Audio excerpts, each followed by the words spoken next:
And so as I move forward, I just want to reflect back really quick. Remember, as I brought up, from a little kid growing way out in the country with game chickens. We always maybe had a couple pigs. I said instead of going to church on Sunday, we were always going to the chicken fights. And it was a little, go out through this mountain road in southwest Oklahoma, and there was a big giant military tent of some sort. And inside of it had these big heaters because it was pretty cold in Oklahoma. And they'd have these chicken fights going on. And the little kids be out in the back, and we'd be pitching pennies, nickels, dimes, and quarters. And whenever you got the closest to the line, you got to keep everybody's money. So we were taught how to gamble at an early age, and was going inside these, the arena and seeing these bloody chicken fights. And also, my dad had a big band, and in his growing up in his high school years, and it became, in 3 states, Texas, Oklahoma, and Louisiana, it was like the #1 headliner, my dad and his band. And they were playing the big band. It was that swing, Benny Goodman, Duke Ellington. And everybody took turns singing, and it was considered like the cats. The old saying is, the cat's meow. So anyway, I had that kind of a father. He was a good guy, he was highly respected and loved by the community. And my dad was good friends with the county sheriff and the chief of police. Had the restaurant, his bar, night. At first it was just honky-tonk. It was called the Cat Patch. 1 foot outside the city limits. And there's a reason for that legally, and so that was how life started out. And I think through, as my dad started experiencing success, he also started experiencing conviction and decided for some reason he's going to start taking us to the church and dropping us off. He didn't want to be a hypocrite, but he also he wanted to I didn't want to be a hypocrite, but he wanted us to go and learn about God. And that's another story. So fast forward to leaving Oklahoma, because you want to hear some of the details. You got to go back to my first video. But there was, we ended up with the largest nightclub, long story short. Famous country bands coming through. My dad's probably making an average of $50,000 a month. Had a high stakes poker game from the time I was a little bitty till I got out of high school. So I watched Texas Hold'em being played almost every Sunday night from 10 to 10 p.m. to 10 a.m. And it's nothing to brag about. It was just like, I want you to get a picture of what my life was like. And then fast forward, I go to Dallas. And then in my story, I'll tell you guys about, I remember just a decadent life of downtown Dallas, the bars. It was my church. I didn't realize that I'd replaced going out to nightclubs with going to church. And I was going to these nightclubs and partying, and then there were seasons where I would just go windsurf and mountain bike and go camping, and I was just and then hard labor, because I was doing remodeling, and then I would take a couple weeks off, and it was just a cycle, and I was very empty. And the reason I'm rehashing this, because God brought to my remembrance that I remember there was a time when I was just working hard, and it was hard labor. It was hot in Dallas. I was doing new construction, and the kind of work I was doing was hard. It was laying sheets of vinyl in these big old, brand new, what they call them, track homes. And I had to go in there and scrape the floors down, get them glass smooth. And the heat, the dust, the chemicals, and I was just miserable. And I remember one weekend, I think it was a weekend, I was just, I didn't do anything crazy. I just went to bed one night, and I remember having a dream. And I had this dream, and it was like I was at I could see the great white throne. And as I'm looking to my right, I could see the throne of God and the light just bursting from the throne room. You couldn't see God. What you saw was a light just emanating from the throne. And then I could see Jesus coming down through the multitudes, the masses, and the crowd was opening up around him and closing behind him as he made his way down to the throne. And that was it, And I looked back and I was wondering, God was really trying to get me to come home. He knew I was miserable, you know. And I just ignored the voice, because I actually, being raised Baptist, thank God. I mean, they were wonderful, you know, awesome church, denomination, taught us everything, you know, how to quote, you know, the scripture as far as memorization, and learn the books of the Bible, Sunday school, and you know, being, you know, I didn't get to the part where, you know, where they were very, very evangelical, but just saying these things to set the president, you know, the president. And then there was that one night in Dallas before I went to Las Vegas, and I was downtown, and I'd been up for about 3 days on drugs. And I have an outer body experience, and it was really weird, because I was in the spirit realm, and I was inside my body, but I was outside my body. So my spirit was fragmented. I could see here, but I could also see from up there. I could look down, and I was seeing two things at the same time, and people were just kind of like that. And I was just like, I went, and I knew I was in trouble, and I went and found a place to sit down, and I just started praying, you know, just saying, oh, Lord, you know, I wouldn't even think in Jesus other than, Lord, help me. Lord, I'm scared, you know, and I just sit there, and I gathered myself, and some friends come by and ask me what was up, and I said, I'm not going anywhere, leave me alone, I'm just going to stay right where I'm at. And so fast forward, I go to Las Vegas, and I go to visit my brother, just to visit him. And what's interesting is that we were like good friends, my brother Terry and I. So we had gotten a couple fist fights. I bullied him probably whenever we were younger, but we really were good friends. And he asked me to come to Las Vegas, and I said, I need a break. You know, I felt like I was a slave or something. You know, I just worked so hard in Dallas. You know, so I go to Las Vegas, and he, you know, takes me out, and I kind of like, well, I love this place. I think I wouldn't mind living here, so I went and got a job. And I worked one day, and I come home, and he meets me at the front door and just lays into me. He says, why do you got to work? Why do you have to work? And he gives me a stack of comps, because he was the head security guard for the Binion Horseshoe. And he gives me a stack of comps, and I could eat anywhere, at any restaurant, any casino, anywhere in Las Vegas, and I was legal, and fully comped. Food, liquor, anything I wanted. And so I said, well, heck, I guess I won't work. And I started living this life of, you know, they were dealing drugs at the house. And unfortunately, and I would, you know, sit back in the house at second floor, and I'd say to myself, well, I tell you what, if the FBI or the cops ever come in here, I'm jumping out the second floor window. I'm going to run, you know, and I'm not going to jail. I mean, I've heard all the crazy stories of what happens to people in prison. And so, yeah, so I started dating this country star, and I was getting more deeper in this, about a year and a half into it. And I fly to San Bernardino and go to this big, you know, backstage at this big, you know, concert and everything. Thought I was on top of the world, but I still had a lot of humility, because I'd been around that. So it wasn't like I was asking for autographs. I mean, I met Kent Black and other musicians back then that were playing in Vegas at certain venues. But so what happens is, fast forward, I get invited to, I'm on the plane flying back from San Bernardino, and I'm trying to actually get a girl's phone number. And I end up, she said she had a boyfriend, but how would I feel like going to Milan or Japan? And I was like, yeah, that sounds fantastic, you know, or Rome or whatever she said. Got home, I was so excited, you know, I was like, you know, I always told my friends a long time ago, I said I didn't want to be a model, but if it chased me down, if someone asked me, I would do it. So I volunteered, and before you know it, overnight, I get this commercial. I get awarded a commercial contract doing for a clothing line, and it was like over 50 million people a day would watch this commercial for almost a year. And so there I was, big-headed, you know, on top of the world, happy-go-lucky, you know, gambling, and just being like, it was like being like Pinocchio going to Boys,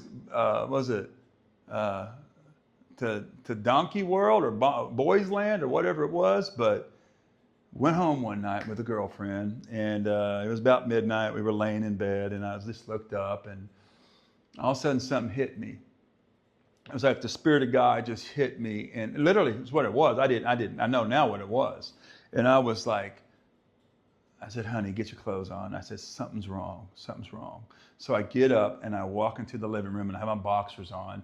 And these two big guys bust open the door, and these guys are big as mountains. I mean, literally, big as football players. And, one's 6'5", one's 6'6", and they're like, one, he was not fat, but when he went through a door, he would turn sideways. He was so big, And they get me, I'm on the ground, and they're screaming at me, where's the drugs, where's the money, and where's David? We're going to kill him.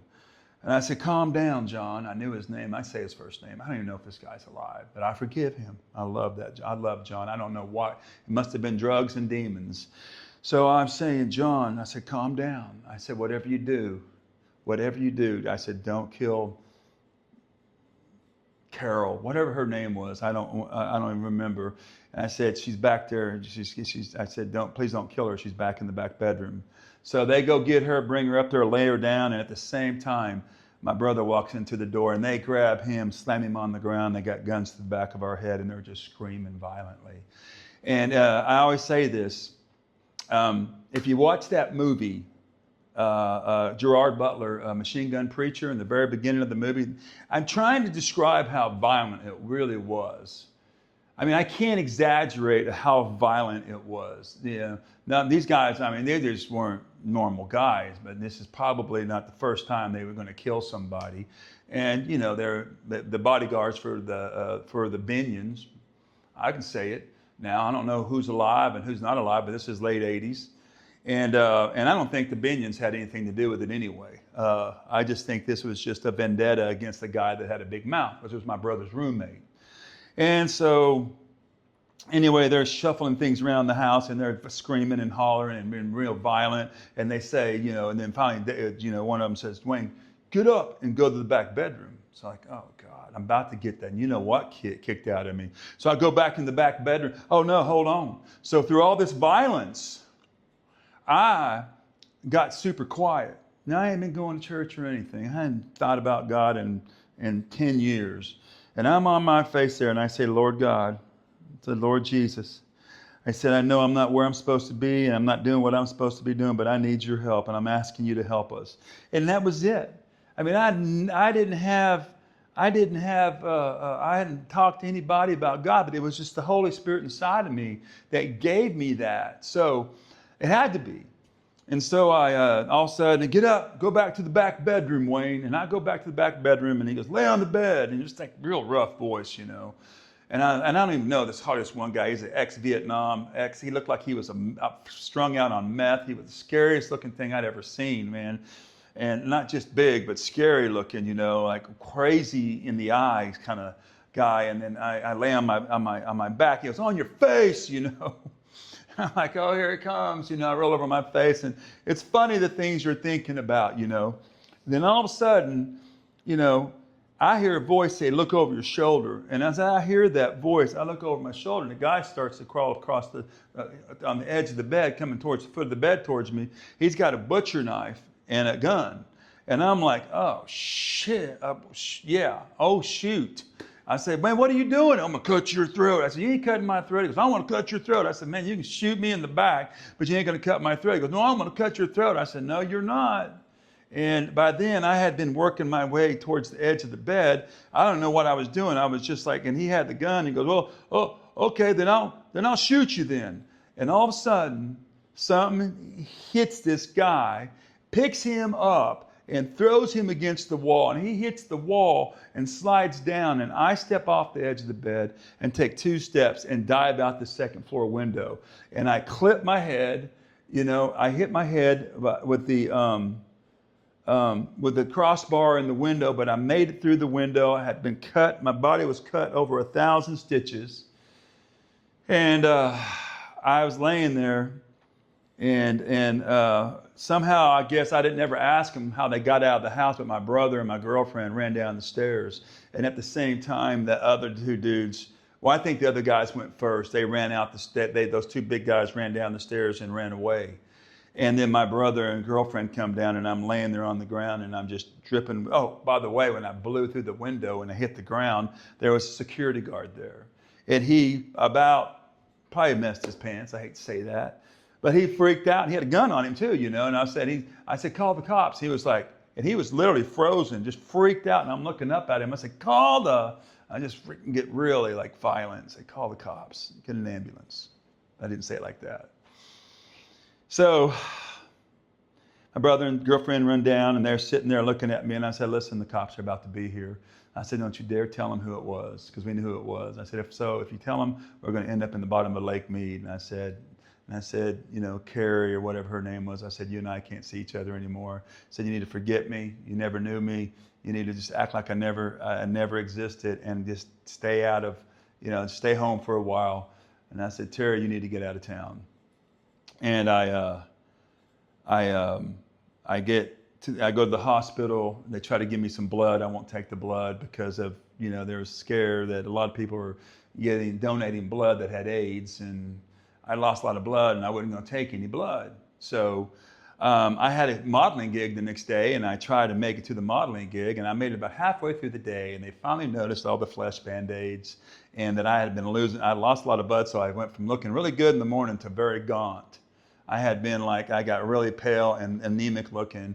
And they asked me what happened, and I kind of told them a little bit, and they said, man, we can't use you, man. You got to go, man. You can't sell clothes. And so I left, and I caught up with my brother, and he gives me one of his 9mm, because he was licensed to carry guns and stuff, and still is. And he says, here's this, and gave me some full metal jackets. And I said, yeah. I said, this is what's going to happen. I'm going to stay at the house. I didn't have a place to stay. I didn't really have the money to go stay anywhere else, or friends to stay anywhere else. So I just take the couch, and I roll the couch around, and about, you know, on the other, you know, opposite of the room where I could see the front door. And I prop it up, because I thought if I get down the hallway or behind the door, I'm not going to see these guys come in, and they're going to shoot through the wall or something. I want to see them coming. So like a crazy guy I am, I pull up on this couch. I've got some Loratabs, I think, from my pain. I had a hyperextended elbow from hitting the ground. And I lay up there with that 9mm with those full metal jackets, and just waiting for those guys to come through the door to try to come get me again. And one night goes by, 2 nights go by, and I'm like, this is crazy. The third night, I'm like, I'm done. So my buddy, an Italian friend, I won't say his name, but I think he got born again. It's another story.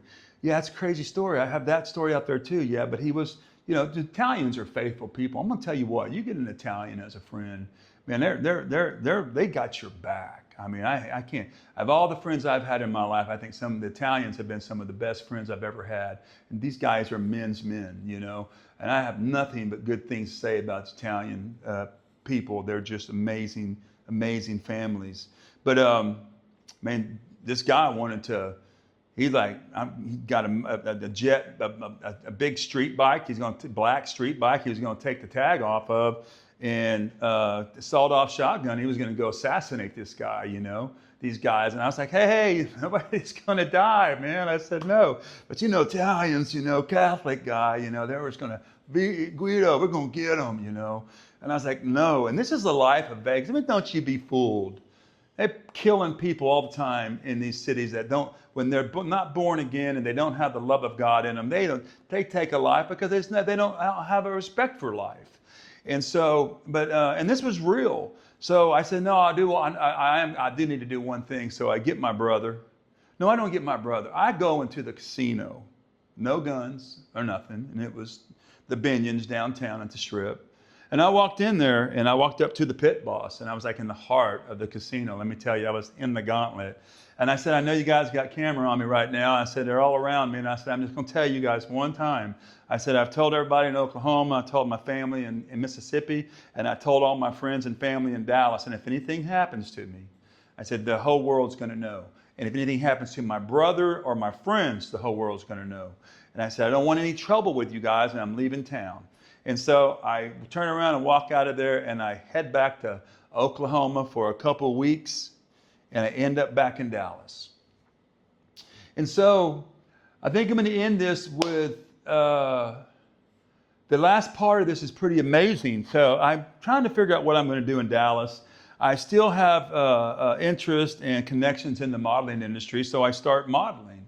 And I start going to these auditions, and I get called to this audition one afternoon, midday.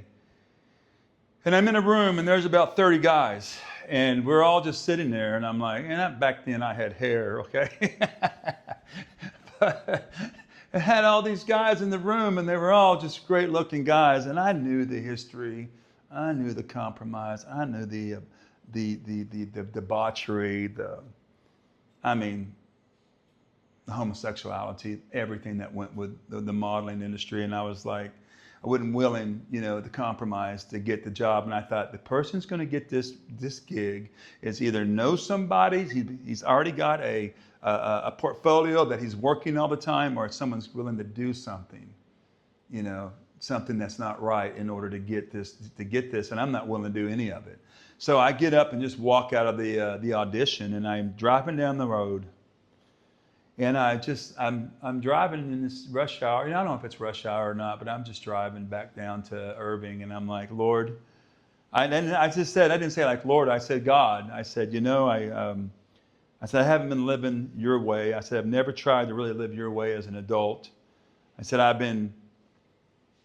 like doing drugs and everything, all the partying, but I know deep down inside it's not right. And I said, the only way I'm going to be able to do this is that you're going to have to change my heart. And that was it. And in less than 2 months, I was driving down the highway in a car full of Spirit-filled Christians at the age of 29 years old. They were praising God and we were worshiping God. God was pouring out His Spirit on Dallas.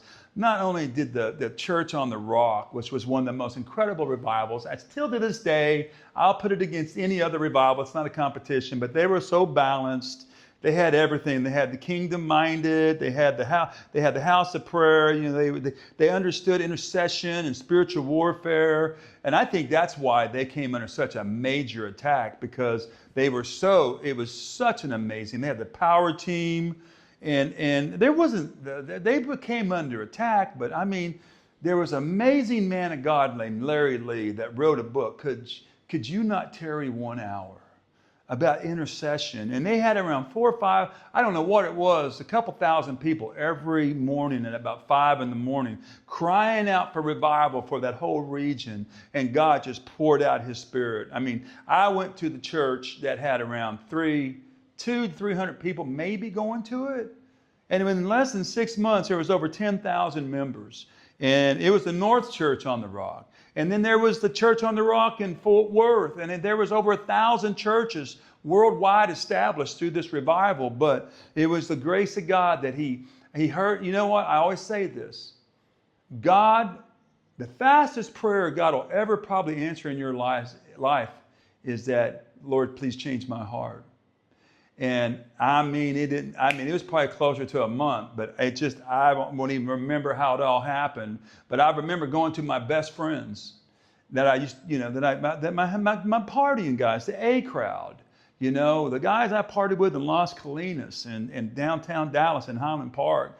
I was like, man, I love you guys. And I gave my life to the Lord. I rededicated my life to the Lord, and I can't party with you anymore, because if I do, I'm going to end up, doing drugs and getting in trouble or something, and I don't want to do that. And they were very, I think most of these people growing up in the South have a little form of what you call it, that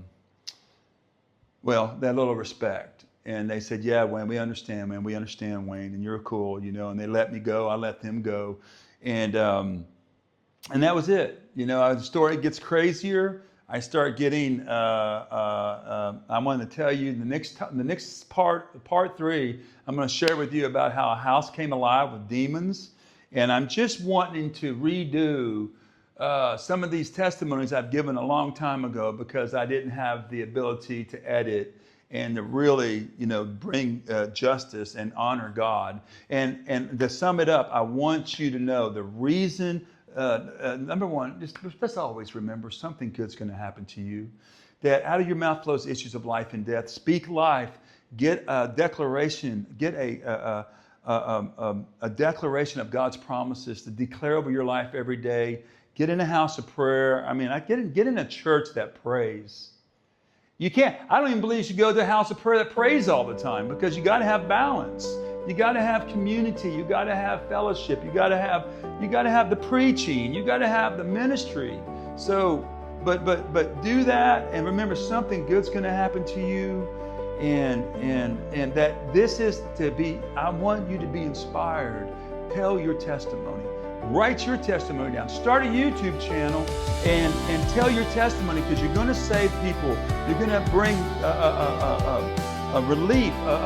You'll bring salvation to those that are lost, and then those that are going through hard times, you're going to let them know that there's victory, that there's deliverance.